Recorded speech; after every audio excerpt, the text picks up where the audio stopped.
Hi everyone, welcome back to another scrapbook layout video and thank you for joining me again today. So today I am again playing along with Grace Tolman and her Digging Through My Stash A through Z series. I'm going to tell you again, I said it the last video, I like her layout better, but that's okay. I'm actually going to go back and redo a couple of these. Kind of what I was thinking is, you guys know I've done a few videos with this collection so far, and I had it out and I didn't want to put it away. And I also knew I had these Doodlebug borders. So Grace in her video used border punches. Totally awesome idea. I love that. And that's one thing I want to strive to do this year is to use more of my actual tools. But I also know I have a bunch of borders and border stickers and border strips in any kind of things like that. And so I thought I would pull them out. I knew I had these Doodlebug ones, and I'm going to link you below. I know Michelle from my little scrapbook store has a few bundles of these left over at a really good price, like cheaper than when I got them. So I will link that below. And so in the pack, you get two different colors, and they're both red and both yellow, but they're just like two different shades. Doodlebug colors. They're all Doodlebug colors. And you get like 8 different designs or something, 2 of each of different designs. When I hold up the back, so here's the or they're not stickers, by the way. I keep saying stickers, and I'm probably going to throughout this video, but these are not stickers. They're just paper borders. So these are excellent if you love Doodlebug. Again, they will match any color that you have for any Doodlebug collection, and a lot of probably Bella Boulevard stuff too as well. But they'll also match other collections as well. So you can't see the 2 different colors on the back, and it's kind of hard to see, but there is 2 different shades. So technically you get 4 of each different design. So I thought I would use this collection to use some of this stuff up, since I was kind of trying to use this collection till I had nothing left. This was before I remembered or found my other Doodlebug school collection. So I want to say this is the last layout I do with this collection, and then I'm going to put it away. Excuse me. I'm going to put it away after this, and that's when I discovered my other collection. So anyways, yeah, I am adding a little bit of ink. I don't have a lot for this collection left over. I have some papers. I don't have any full 12 by 12s, and I have a 6 by 6 pad that's not too old. I think I picked that up at one point a year or 2 ago, thinking I could make cards for teachers and stuff out of whatever was left from the Doodlebug pad. So again, I'm going to leave a link to Grace's channel. Grace Tolman is her name, and I'm going to leave a link to her channel below. And I really hope you check her out, because she's got some great ideas with her pages. I'm loving. So again, I might go back and totally scrap lift them, like even more so than I am now. Because I'm not even really scrap lifting, just the ideas. So I'm really thankful to her for letting me play along, because I think this will be a lot of fun. The other thing I was thinking was, I had this stuff out and I'm a little behind. There's no like rule as to when these videos need to go up. It's not like a monthly hop thing. But I wanted to catch up, because I know she's already on C and done C's video. And by the time this one gets up, she'll probably be even further along. So, and since I already had this collection out, just letting you guys kind of know my thought process here. So I'm gluing down my pictures, and I am using a really old sketch from Scrapbook Generation from one of their sketchbooks, and I think it was one of the first few books. I store my sketches. I take them out of the books that they have, and I store them by number of photos. So I don't, and I wasn't smart enough when I first did that, because I did that years ago before I even thought of having a YouTube channel. And here I'm taking up my pictures because there was a bunch of brown stuff. I don't know if you can see on the bottom right corner of that white cardstock, there was some brown stuff, and I don't know, it must have gotten the ink, or there must have been something. So I just wanted to tell you that. But a long time ago, before I even thought of YouTube, I took my sketchbooks apart, and I get questions about which sketch I use, and I can't show you guys the sketch unless it's a free sketch, because obviously it's paid for content. And I just don't, I can't, I just don't want to, I don't feel right showing you guys the sketches. So if I know what sketchbook they came from, I will let you guys know. Otherwise, I'm sorry. I know it's one of their earlier ones, but I like that these all had 4 by 6. I do not believe it was their one that just had 4x6 photos. They have a couple books, if one or if not two, out that is just 4x6 photos. But it worked out for these. Now, I'm going to come to a little bit of a problem with that because these are, I've had printed, gosh, this was way back in 2008, I think. No, 2009. So again, I'm getting some school pictures done and older pictures done, but these were printed so long ago, and I printed them from Shutterfly, and a long time ago. I believe they have fixed it. Now their photos are a full 6 or 4x6. So it's not a problem as much anymore, but then they used to be like just an 1/8 of an inch short. So you can see when I put the two 6-inch photos next to each other, they don't reach the whole way because they're more like 5 5/8 or something like that. So I didn't really think about that when I was doing this layout. I kind of sort of at this point thought I'll just kind of fill it in maybe over on this side and just kind of put a piece of paper there. I am going to struggle with that a little bit. I struggled with that one piece of paper because I wanted to put the part that looks like the book binding. I wanted to put that on the left because I kind of feel like that's how you see it, but I ended up putting it on the right hand side, and most of it I think kind of gets half covered anyway, so it doesn't become that big of a deal.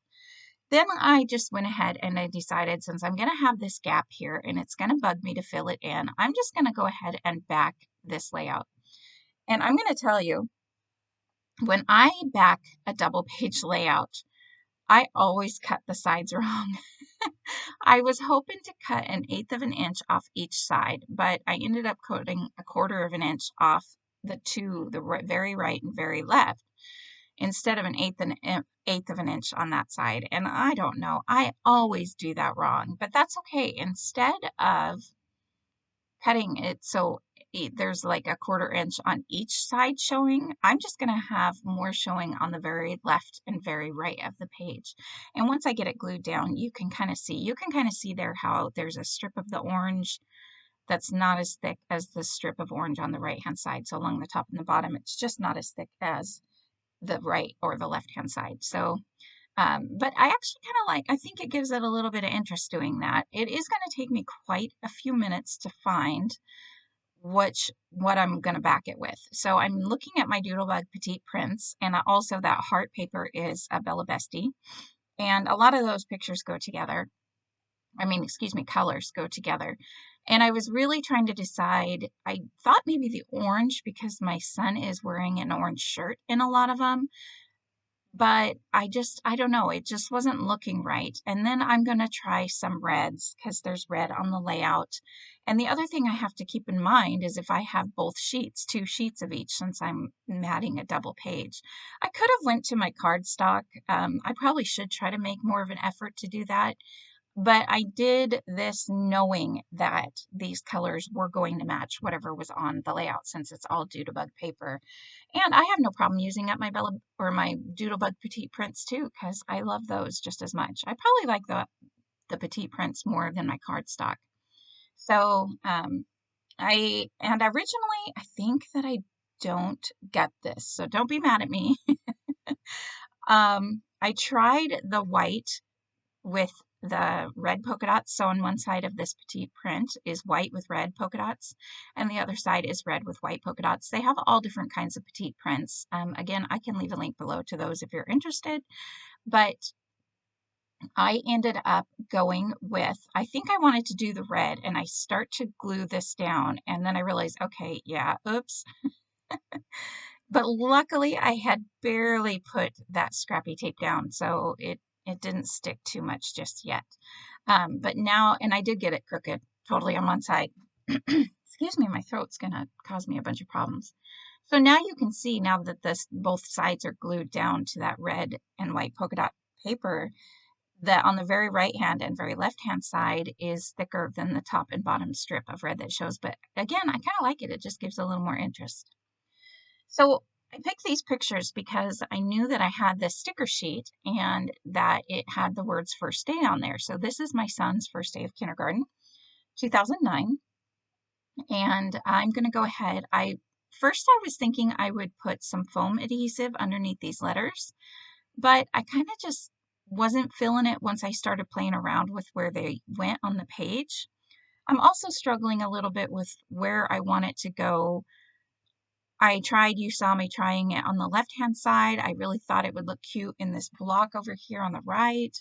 But I didn't know if I wanted it on the top or the bottom. So right now they're just sitting there, and you can probably see in the video that they're not glued down the whole way, which I'm glad because I am going to end up moving those.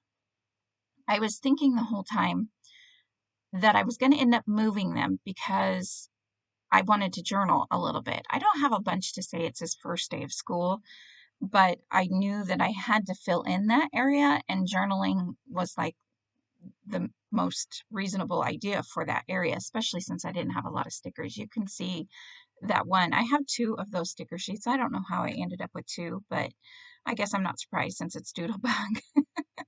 But you can see it's like really empty, and there's a couple things on there like an owl with a diploma, which I will probably put those with an even different collection. I have a Doodlebug graduation collection that I'll probably use that with, but look at how many stickers. There's not very many. There's a few more on the other page. I'm purposely trying to use this sticker sheet first before I use the other one since this one has less on it. I got the backpack there and the school lunch, and I'm going to say my kids don't usually, oh yeah, they did take their own lunch. I was going to say I guess I was thinking, duh, that the school lunch. Never mind. I was thinking something wrong, but I really liked the backpack sticker because he was very proud of his backpack. He was ready to go to school before school, he was even old enough. So it's kind of cute. So I'm glad I have that backpack sticker on there, and I did pop it up with some foam tape. I did use this paper clip down here below, and it's going to get moved around a little bit, but it's going to stay in that spot. But I wanted to show you guys or tell you guys that I did put the sticker, like the white part of the sticker sheet, in that paper clip because everything behind was showing, and I didn't want everything that was behind that sticker to show. So it just looks better with it that way. And now again, is this the second? This might be the second sticker sheet. So you can see I've actually used up quite a bit, and I'm just trying to, again, use up everything that was left over. I really like that little stapler. I think the spot that is kind of bugging me at this point in time is the bottom of the journaling box. It just seems super empty, but like I said, I ended up filling in kind of just saying a bunch of journaling stuff, so which you can see in the still shot photo at the end, and yeah, it really fills in that area a little bit. It also brings a little bit of the black. I used a black journaling pen. So here it does not bother me to put elements that go across both pages, even though they're 2 separate pages. I do store my layouts in a 3-ring album with the space in between, and it doesn't bother me. I have thought maybe someday I would go along and either sew the pages together or glue them together somehow so that there isn't that space in between, but that's years from now after I know I'm all done with all the layouts. I might want to go in whatever album I do that to. So I'll keep you updated if I ever do that. I am going to find, so I've got some clusters going around, and I am going to find a Doodle Pop at the end of this because I bought one of those Doodle Pop grab bags, if you know about those. They sell those every once in a while. And in it was a robot one, and I had originally put it in with this collection because I didn't have any boy collection that matched the colors. So oh, by the way, I switched the orange and the blue paper clip right there just real quick because that orange star was up there and I needed to bring the blue up there, and I felt like, and that blue star was in the middle. So it just kind of worked. So I switched those really quick. Just wanted to tell you that. But I will try to link to the robot if I can find the robot. He is super cute. I did cut off a little green part on the top of his head. And the best place that he's going to fit is up here. You can see I had to move that word fun, which was totally fine with me. And this robot does not really go with the page at all, but look how well he fits in there. He just, and there I'm showing you, it's Little Bot is what it's called. So I'm going to tuck the word fun next to him and lift up his little hand so that it goes over the word fun. And I really like how that looks, even though, again, it's not really a school thing, but they do things with robotics and things like that nowadays. So I guess it could work, but it works for me. So that's all that really matters, right? So I'm almost done with this layout. I did add the word kindergarten and the date there with the Doodlebug alphabet stickers, again, using up more of those stickers, so that made me happy. And there's a close-up of that cute robot. So again, please go check out Grace's video and her channel. I'm having so much fun using up some of this stuff. I'm definitely going to go back and do this again so I can use up even more. But thanks so much for watching. I hope you guys liked the video, and I will see you next time. Bye!